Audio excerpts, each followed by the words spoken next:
আসসালামু আলাইকুম ও রহমতুল্লাহি ওয়া বারাকাতুহু। সম্মানিত ভিউয়ার্স, যারা ভালোবাসার মানুষকে কাছে পেতে চান বা নিজের স্ত্রী অবাধ্য হয়ে গেছে তাকে বাধ্যগত করতে চান, বা আপনার প্রেমিক আপনার কথা শুনে না বা আপনার প্রেমিকা আপনার কথা শুনে না, তাদেরকে বাধ্যগত করতে চান, সেই ক্ষেত্রে ভিউয়ার্স এই কাজটা আপনারা করতে পারেন। তো এই কাজটা করলে মাত্র 24 ঘন্টার মধ্যে ওই ব্যক্তিরা যেখানে থাকুক একজন আবার আরেকজনকে কাছে পাওয়ার জন্য উতাল পাতাল শুরু করে দেবে। এটাকে একটা পাগলা বশীকরণ বলা হয়। এই পাগলা বশীকরণটার মাধ্যমে আপনি 100% কাজ করতে পারবেন। তো ভিউয়ার্স, এই কাজটা কিভাবে করবেন বিস্তারিত নিয়ম আমি বলে দিতেছি। তো প্রথমত আপনি যদি সাধক হয়ে থাকেন অবশ্যই পূর্ণাঙ্গ নিয়ম মেনে কাজ করতে হবে, ভিডিওটা সম্পূর্ণ দেখতে হবে। ভিউয়ার্স, আপনি দেখতেছেন আমার হাতে রক্ত বের হইতেছে। তো এই রক্তটা কিসের?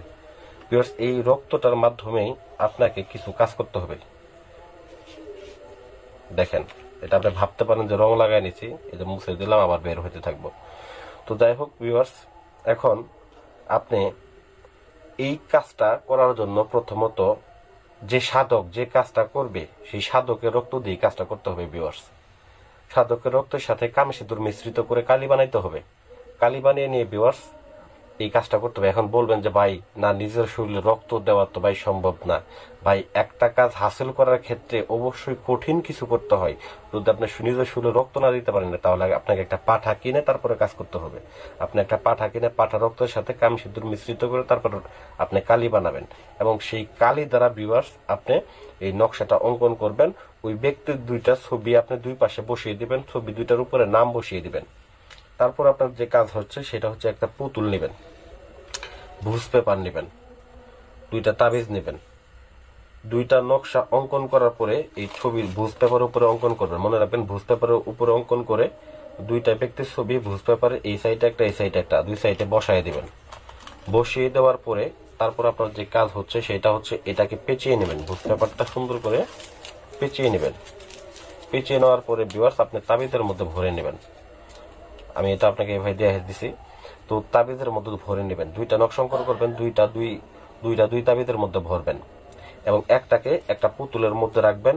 পুতুলের মধ্যে রেখে ভিউয়ার্স এটাকে একটা লাল কাপড় দিয়ে সুন্দর করে পেঁচিয়ে নেবেন। লাল কাপড় দিয়ে পেঁচিয়ে নেওয়ার পরে আর তারপর আপনার যে কাজ সেটা হচ্ছে এই পুতুলটাকে আপনি আপনার বাড়ির যে উঠান আছে ঠিক উঠানের মাঝখানে রাখবেন। যদি দেখেন আপনার বিল্ডিং বাড়ি উঠান নাই, সেক্ষেত্রে আপনার ফুলের টবের ভিতরে আপনি এটাকে রেখে দিবেন। গেল। দ্বিতীয় যে তাবিজটা আপনি করেছিলেন ভিউয়ার্স, এই দ্বিতীয় তাবিজটার মধ্যেও কিন্তু অবশ্যই ছবি দুইটা দুইটা করে লাগাই দিতে হবে। ওই তাবিজও নকশাটা ভালো করে অঙ্কন করতে হবে। নকশাটা ভালো করে দেখে নেন। নকশাটা ভালো করে অঙ্কন করে তারপরে দুইটা তাবিজের মধ্যে ভরবেন। ভরার পরে ভিউয়ার্স এই তাবিজটাকে আপনি এরকম আপনি একটা শিল নিবেন। ভিউয়ার্স মনে রাখবেন, একটা শিল নিবেন এবং এই শিলটার উপর আপনি এইভাবে রাখবেন। রাখার পরে আপনার যে কাজ সেটা হচ্ছে একটা লাল কাপড় নেবেন, নিয়ে এরকম ভাবে পেঁচিয়ে নেবেন। পেঁচিয়ে এখানে কিন্তু আমার তাবিজটা আছে, এইখানে তাবিজটা। তো এখানে তাবিজটা থাকলে আমি এইভাবে চাপা দিয়ে রাখবো। জাস্ট এইভাবে চাপা দিয়ে রাখবো। যতদিন আপনি চাপা দিয়ে রাখবেন ওই ব্যক্তি ততদিন আপনার বাধ্যগত থাকবে। তবে ভাই বলবেন যে এটা যদি চাপা সরে যায় তাহলে তো সে ভুলে যাবে। তো এর জন্য এটাকে আপনি একটা মাটির নিচে এরকম ভাবে চাপা দিয়ে রেখে দিবেন, যাতে করে কেউ না তুলে এবং কি সে না ছুটে যায়।